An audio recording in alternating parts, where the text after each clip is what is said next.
members, welcome to the first fairway. I'm down here with Kate from Environmental Golf Solutions. Today we're going to be talking about the new vegetation management plan. Kate is our vegetation management specialist.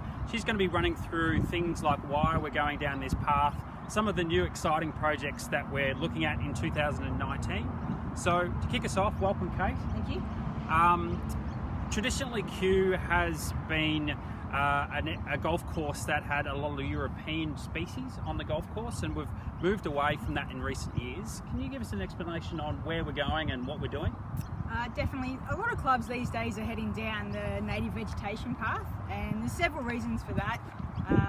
A couple of them are that it reduces mowing, which is less labour, less cost, less fuel consumption. It also brings in a lot of different fauna from around the area.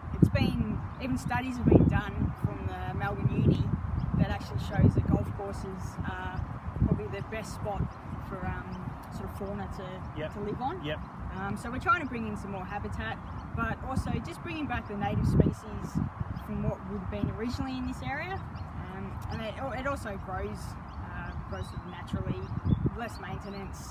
Once it's established, you pretty much don't have to do anything to it. Yep, and you've been doing a lot of the vegetation work on some of the sandbelt courses and also some courses down in and around the Bellarine Peninsula, is that right? Yep, that's correct. So I've done a lot of projects down at Mornington Peninsula, Point Lonsdale, and the courses are very different, so you're not going to end up with the same sort of look as them. There's very unique vegetation community for Kew. Yes. So pretty much everyone knows you're on the Yarra River, so it's a floodplain riparian woodland, which will choose species that are selectively for this area. Yep. So you're not going to get those heathland shrubs, anything like that. You're just going to get a lot of low-lying plants. Your river red gum, so that's going to be the main tree that will be planted back on site. Yep. And that, they're a great specimen, but they'll also help you with obviously your floods and all that kind of stuff as well.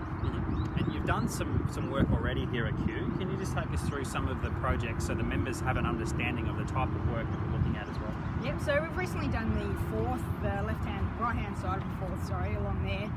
So we took out a lot of unwanted species, European species, and we've replanted that with local Indigenous.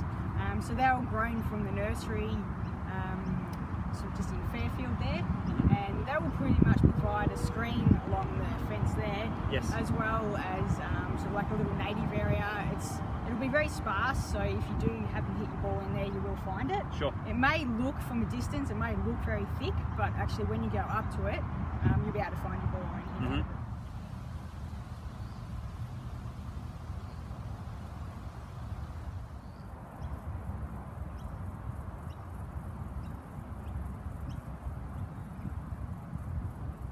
And that's a part of the prerequisite with some of the projects that we're looking at next year, that they will be spaced enough apart so they're not going to, I guess, slow grounds down and people are going to be able to find their balls. That's right.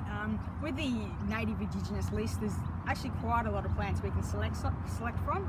So for instance, in the first carry here, we're going to sort of target low-lying plants. Sure. So it'll be sort of maybe 30 centimetres, you'll have grasses, you'll have wildflowers, and there won't be anything too tall obviously, so it won't block any view.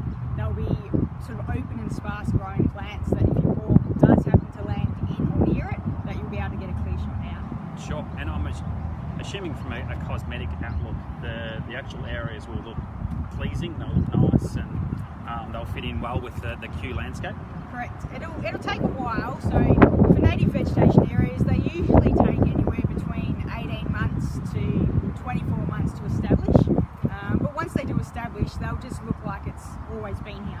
So the idea is to have that look that the golf course was scaped into these bushland areas. Sure. And what are some of the projects that we're looking to carry out in 2019? So next year we're looking at this one, which is the first carry here. Yep. So we'll put a new pathway in and obviously revegetate it.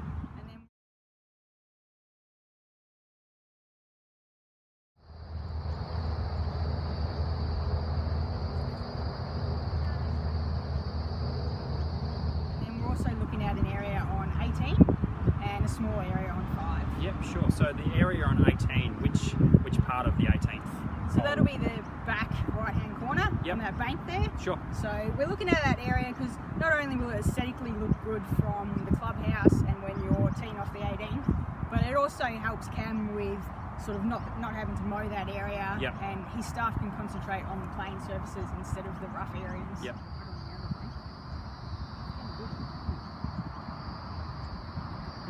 Majority of the vegetation areas will be in out of play areas. Majority of them were, yeah. Carryways? Yep. Yeah, there'll be a few carryways, but they'll be easy carryways. Sure. So they'll be with elevated tees. Yes. They won't be too long and they won't be too thick. And we'll just, we'll keep them open and sparse. Yep, and the works will be starting early in 2019. When do you anticipate those works to be undertaken? Well, preparation is the key with native vegetation. So we're hoping to we'll start to prepare the areas soon. Yes. As it's sort of prime cooch growing season, this is where we want to either lift up this existing turf, use it elsewhere, and then we'll start spraying out the area. Sure. Because we want to have a good control of the weeds first, otherwise that just causes problems down the future. Yep. So we're looking to start that soon, and then by May we'll look at planting the area out. And we do that because we don't want to put excess irrigation on, so we rely on the winter season. Yes. So hopefully we'll plant there, they'll get enough rain, and then they'll establish themselves without having to put on extra irrigation. Fantastic. And you've recently put together a vegetation management report for the golf club, which is due to be sent out to the members very shortly. That provides more detail in and around the projects and the type of vegetation we'll be looking at. It will, yeah. It's got all the mapped areas, what we'll be doing. It's also got a list of the native vegetation we'll be planting, a few photos so you can see what that looks like, and it gives a bit of an explanation in depth of why we're doing it. It breaks it down into why we might not mow a few areas, and just why we're doing this whole project. Yep, and as you mentioned before, you've done some work on the Sandbelt down at Mornington Peninsula and also Ballerine Peninsula.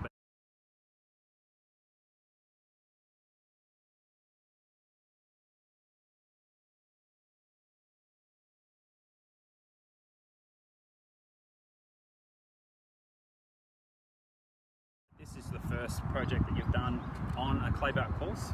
Correct, yep. So this will it'll be a fun, good challenge. There won't be a major difference in it because you're sort of doing the same thing. So we're bringing back those native species that originated from here. Yes. And that's what pretty much all the other courses that I've worked on are doing. Yep. And the reasons why they're doing it is for all positive environmental stuff. Yes.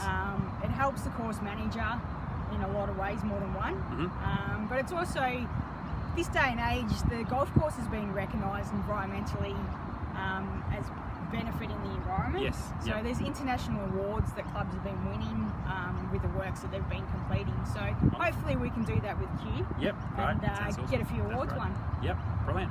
Well, members, thank you for your time. Thank you from Kate from Environmental Golf Solutions by giving us an insight about the type of works that we'll be doing in 2019 and also some of the works that we've already carried out.